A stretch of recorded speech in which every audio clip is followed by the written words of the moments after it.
ইন্দোনেশিয়াতে গিয়েছিলাম, তো ইন্দোনেশিয়াকে আমি স্কুবা ডাইভিং করব। স্কুবা ডাইভিংয়ের জন্য প্রস্তুতি নিয়েছি, নামলাম। সমুদ্রে নামার পরে বিশ্বাস করুন, একটু নামার পরে আমার গলা শুকিয়ে আমি ঝাঁপ দিয়ে উঠে গেলাম। তারপর আমি জিজ্ঞেস করলাম তাদেরকে, আমার কেন যেন গলা পানির পিপাসা লেগেছে। তখন পরে বুঝতে পারলাম যে ভয় পেলে যে মানুষের পানির পিপাসা লাগে এবং গলা শুকিয়ে যায়, সেম কাজটা আমার জন্য হয়েছে। আমি যখন স্টেজে যেদিন দাঁড়িয়েছিলাম, আমার গলাটা শুকিয়ে গিয়েছিল।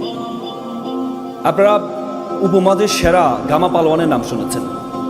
গামা পালোয়ানকে একবার আল্লামা ইকবাল তাকে স্টেজে দাঁড় করিয়ে দিলেন যে এখন কথা বলবেন আমাদের উপমহাদেশের সেরা কুস্তিগির গামা পালোয়ান। গামা পালোয়ান স্টেজে দাঁড়িয়ে, উপমহাদেশের কেউ কখনো গামা পালোয়ান যখন কুস্তি করতো কখনো তার শরীর থেকে ঘাম দেখেনি। সেদিন সে ডায়াসে দাঁড়িয়ে তার ঘাম মাথা থেকে পা পর্যন্ত পড়ছিল। তিনি 3 মিনিট দাঁড়িয়েছিলেন স্টেজে, শুধু 3টি কথা বলেছেন।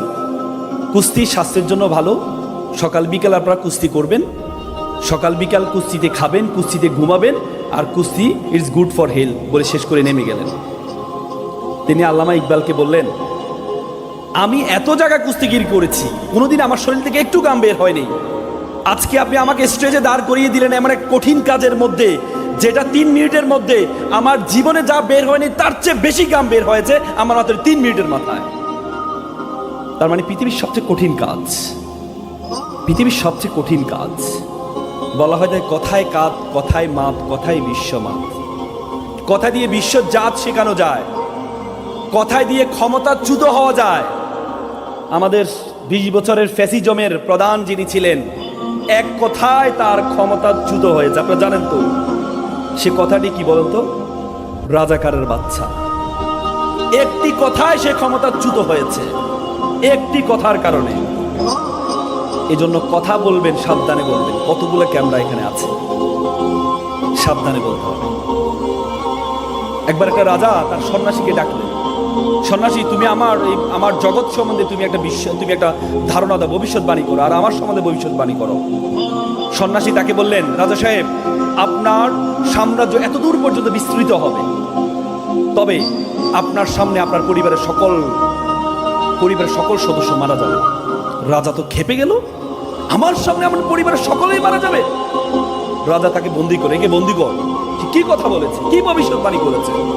পরে আরেকজন সন্ন্যাসীকে ডাকা হলো।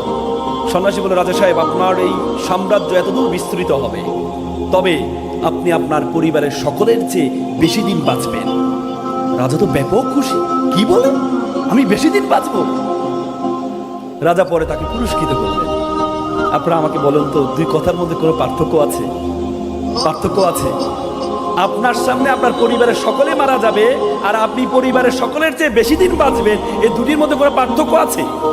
পার্থক্য শুধু হচ্ছে কথার ভঙ্গিমায়। যা আপনি কাউকে বললেন তুমি মিথ্যা বলেছ, সে রাগান্বিত হবে। আপনি যদি তাকে বলেন ভাইয়া আপনি সত্য বলেন নাই, সে কি রাগান্বিত হবে? রাগান্বিত হবে। এজন্য কথায় কাজ, কথায় মা, কথায় বিশ্বজাত। কথার কথা শুধু আমরা বলি না, ভালো কথার বিষয়ে এমফাসাইজ করেছেন যিনি আমাদেরকে সৃষ্টি করেছেন আল্লাহ তাআলা। আল্লাহ তাআলা কোরআনে বলেছেন, উদউ ইলা সাবিলি রাব্বিকা বিল হিকমা ওয়াজাদিলহুম বিল্লাতি হিয়া আহসান। আল্লাহ বলেছে ওয়াজাদিলহুম, তোমরা কথা বলো, তোমরা বিতর্ক করো। আল্লাহ এখানে আদেশসূচক শব্দ ব্যবহার করেছেন, ইম্পারেটিভ সেন্টেন্স ব্যবহার করেছেন, বিল্লাতি হিয়া আহসান, অতি উত্তম পন্থায়।